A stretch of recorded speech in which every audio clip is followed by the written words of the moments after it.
प्यारे बच्चों, हमने टेंसेस बहुत डिटेल में उर्दू में पहले से ही सीख लिया है। अगर आप टेंसेस के बारे में इजीली यानी शॉर्ट में जानना चाहते हैं तो यूट्यूब पर सर्च में जाइए और लिखिए टेंसेस, तो आपको ये शॉर्ट में वीडियो आसानी से मिल जाएगी। ये इस वीडियो की थंबनेल है। आज हम सिंपल पास्ट टेंस इंग्लिश में सीखेंगे। उर्दू में हम अपनी वीडियोस में पहले ही शेयर कर चुके हैं, वो आपको उर्दू ग्रामर वाली प्लेलिस्ट में आपको आसानी से मिल जाएगी हमारी। इसमें हम सिंपल पास्ट टेंस की पूरी डिटेल यानी इसमें जो 4 तरह के सेंटेंसेस होते हैं, जैसे affirmative form, negative form, interrogative और नेगेटिव इंटरोगेटिव फॉर्म होती है, उसके बारे में हम सीखेंगे कि कैसे बनती है, इसमें क्या क्या चीज़ें लगाई जाती हैं। इसमें ये सबसे पहले स्ट्रक्चर होता है। स्ट्रक्चर यानी सब्जेक्ट, वर्ब जिसकी सेकंड फॉर्म होती है, और ऑब्जेक्ट। सब्जेक्ट क्या होता है? सब्जेक्ट वो फाइल जो काम करता है, वर्ब यानी फेल, और ऑब्जेक्ट यानी जिस पर काम हो रहा हो। ठीक है। सारे टेंसेस में सबसे ख़ास बात सिंपल पास्ट टेंस की ये है कि इसके अंदर वर्ब की सेकंड फॉर्म लगती है, और कोई ऐसा टेंस नहीं है जिसके अंदर वर्ब की सेकंड फॉर्म लगती हो। ठीक है। इसके सेंटेंसेस कैसे होंगे? ये अफर्मेटिव फॉर्म है, जिसे हम उर्दू में मस्बत जुमले कहते हैं। ठीक है।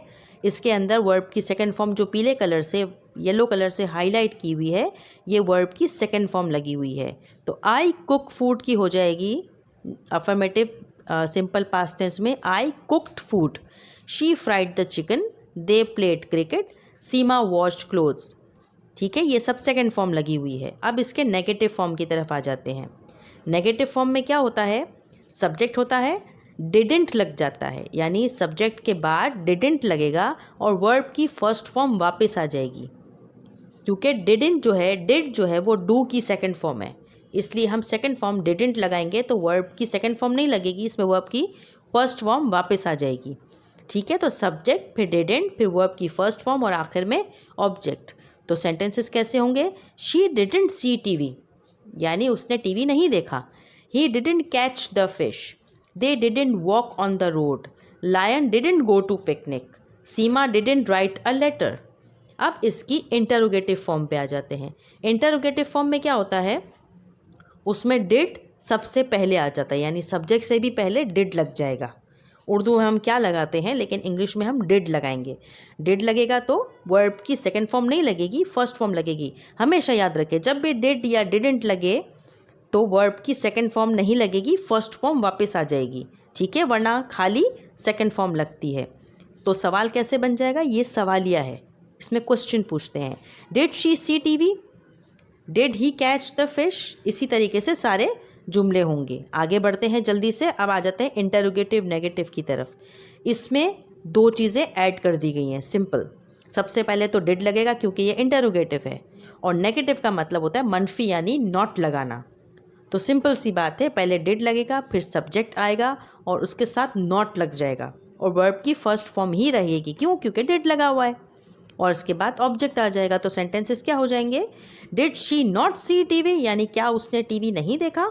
Did he not catch the fish. ये सारी सेंटेंसेस आपको उर्दू में अगर चीज़ें सीखनी है तो आप हमारी प्लेलिस्ट में जाके भी देख सकते हैं।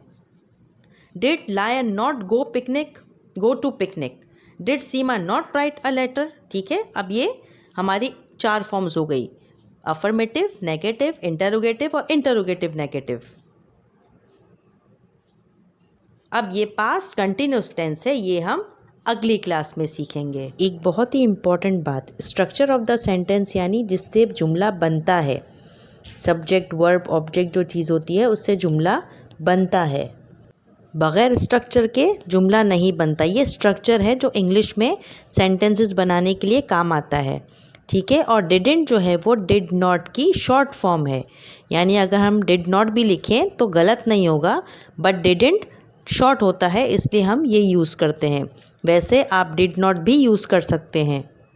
मिलते हैं आपसे अगली वीडियो में।